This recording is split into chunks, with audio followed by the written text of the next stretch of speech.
Hello everyone welcome to my mini blog. So आज चाहिँ म जिरो ओइल कुकिङ गर्दैछु, जसमा चाहिँ म चिकन करी बनाउँदैछु। फर्स्टमा चाहिँ मैले मेथीलाई चाहिँ यसरी भुट्दैछु।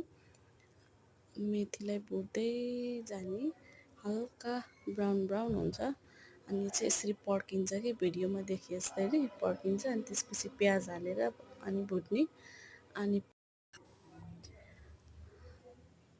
प्याज भुट्दै गर्दा थोरै थोरै पानी पनि हाल्नुपर्छ, नत्र भने प्याज डढिहाल्छ। थोरै थोरै पानी हाल्दै भुट्दै गर्नुपर्छ। र अनि अब चाहिँ मैले यसमा यसरी नै भुट्दै गर्दा म यसमा चाहिँ अब थोरै बेसार हाल्छु।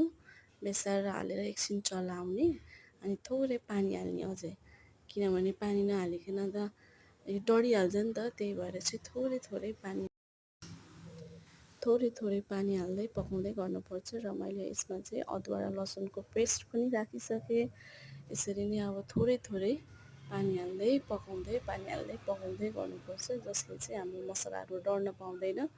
र अब चाहिँ म यसमा चाहिँ जिरा र धनियाँको धुलो राख्दैछु अनि थोरै पानी हालेर अनि मजाले पकाउने। अनि फेरि त्यसमा चाहिँ म टमाटर एड गर्दैछु। टमाटर हालिसकेपछि अब चाहिँ एकछिन यसरी चलाएर अब चाहिँ टमाटर हालेपछि चाहिँ हामीले नुन हाल्नुपर्छ, किनभने नुन हालेपछि टमाटरलाई गलाइदिन्छ नि त। त्यही भएर म चाहिँ अब यसमा चाहिँ स्वादअनुसार नुन राख्दैछु र नुन राखेर यसलाई चाहिँ छोपेर पकाउने। अनि यसरी अब चेक गर्छु टमाटर राम्रोसँग गलिसक्यो कि नै भनेर।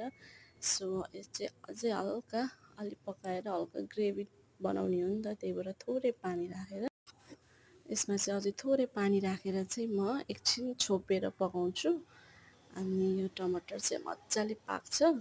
अनि पाकिसकेपछि यदि पाके जस्तो लागेको छैन भने चाहिँ थोरै थोरै पानी राख्दै जबसम्म टमाटर गल्दैन तबसम्म हजुरहरूले चाहिँ पानी राख्दै पकाउँदै गर्दा हुन्छ। अब एकछिन अझै म छोपेर पकाउँछु। अलि राम्रोसँग पाकिसकेको छैन र पाकिसकेँ। अब चाहिँ म चाहिँ यसमा अब मासु हाल्छु। मासु हालेर अब कुखुराको मासु पकाउँदैछु। अब यो चाहिँ हल्का बोसो भइहाल्छ होइन। यत्तिको भइसकेको छ मेरो मासु चाहिँ। मैले छोप्दै पानी हाल्दै पकाउँदै गरेको छु। And really it was so yummy. एकदम मिठो हुँदो रहेछ। हजुरहरू पनि ट्राई गर्न सक्नुहुन्छ। Thank you for watching my